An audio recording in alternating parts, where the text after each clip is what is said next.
Is wholesaling right for you? Today, I'm going to be diving into what exactly wholesaling is and also if this is a real estate investing strategy that you can use to directly enrich your life.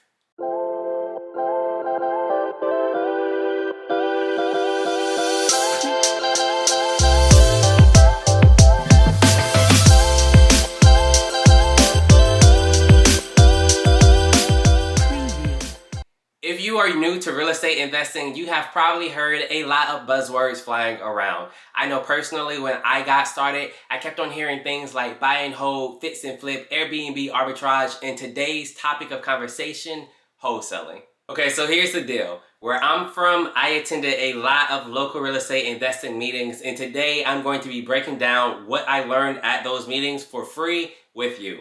The only thing that I ask is that you hit that like button down below until it turns blue to help this channel grow. If you are new to this channel, my name is Javon and I cover a wide range of topics from personal finances to investing to everything in between. So make sure that you stop by the page and check out other videos that you may take an interest in as well. And also, don't forget to hit the subscribe button down below so that way you never miss a video that I post later on in the future.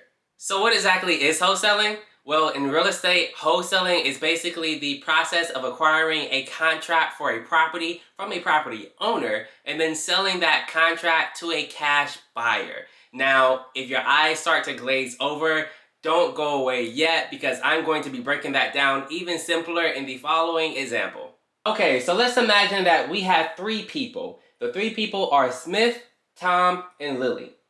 Tom has a property that he wants to sell, but is having a problem finding a buyer that is willing to pay for it.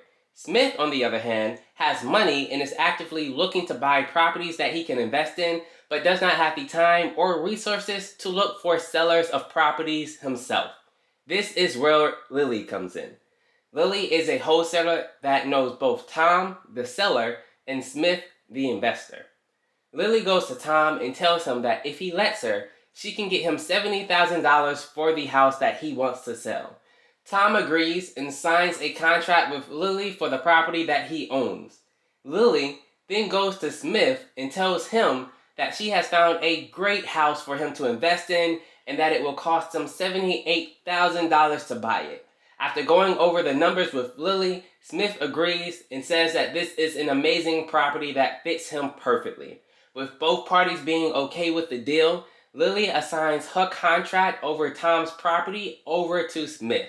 Smith pays $78,000 for the property, Tom gets $70,000, and Lily gets $8,000 for the work that she put in to make this deal happen. There is more to wholesaling, but that is the simplest way to understand the concept.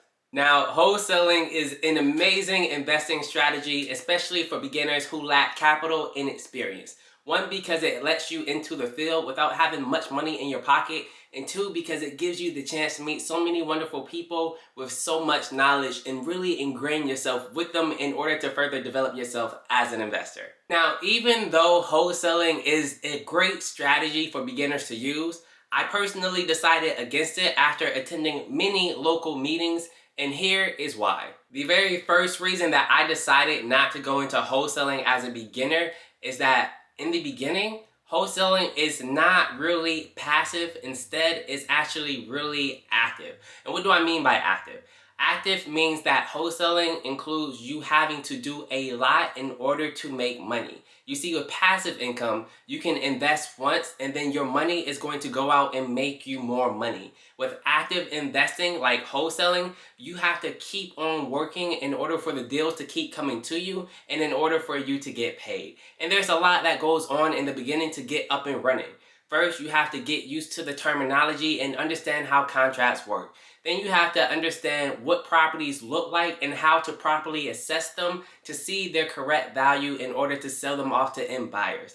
Then you have to find properties, you have to find sellers, and you have to put the deal all together, all while getting to know the lay of the land and having everyone come to you for advice or expertise to be given. In fact, wholesaling is a lot in the beginning for a beginner and it's super active. Now, I know some people may be watching this, especially if they're pro wholesalers, and they may be thinking, Javon, that's not really fair because wholesaling can be passive. And I personally agree because wholesaling can be passive.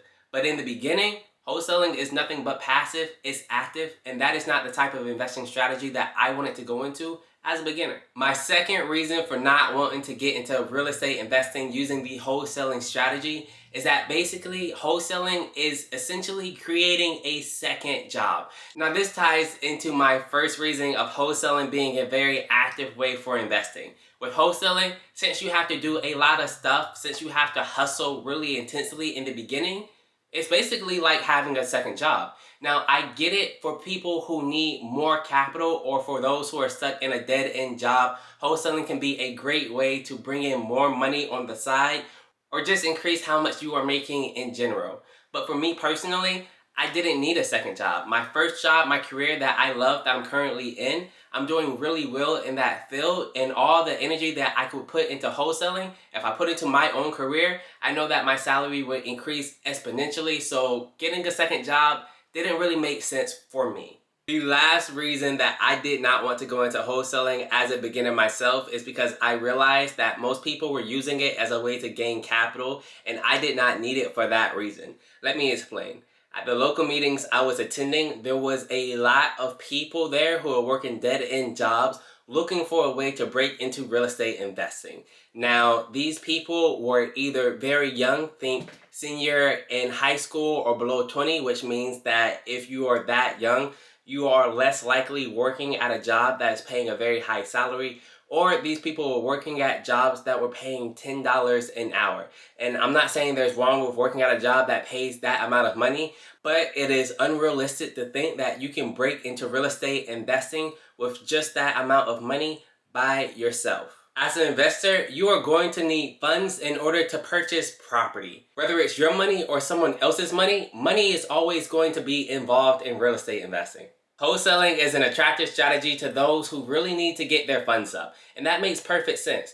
You see, on an investment deal, investors are usually required to put down 20 to 25% of money as a down payment on any given property they want to invest in. This means that on a property that is worth $100,000, you're going to be required to have $20,000 to $25,000, and that's a lot of money. Using wholesaling as a way to increase your capital so that way you can actually break into investing makes perfect sense. Though wholesaling is a really good way to get your funds up, I realize that me, myself, working in the career field that I am, I probably won't need wholesaling in order to raise capital. Instead, if I focused on maintaining or retaining more of my own money through creative methods like house hacking, the video I created above shows you exactly what I do to save more money every single year. And if I also learn how to control my budget like I've shown in this video here, then I personally will have no problem raising the capital needed to get started in investing. So, is wholesaling an amazing strategy that you can implement as a beginner in order to get started in the real estate game? Absolutely. I didn't choose it for the reason that I listed, but so many other people have chosen wholesaling and have made it completely a successful thing for them, including friends that I personally consider family to myself. I don't personally wholesale, but I believe in it as a strategy, and hopefully if you do too, you'll let me know down in the comments if you already wholesale or if you plan to go into wholesaling, and also why, because I'm curious on learning your journey, just like I'm curious on sharing my journey with you. Now, I've said this before in plenty of other videos, I am a complete beginner when it comes to real estate investing. So therefore, I am using this channel as a way to document everything I do and also share everything that I learn with you, and I'm hoping that way we can learn and grow together. Now, if you like this video, make sure you hit that like button down below until it turns blue in order to help this channel grow. And also, don't forget to go over to my main page and find other videos like this where I talk about personal investing, finances, raising your credit score, and a lot of other subject matter that you may find yourself interested in. And one more thing, if you have not already subscribed to the family, then what are you doing? Make sure you hit that button down below and click it so that way you get notifications whenever I drop videos. It has been wonderful making this video today, and that is all I have for you. With that, I'm going to leave you with a peace, love, and happiness.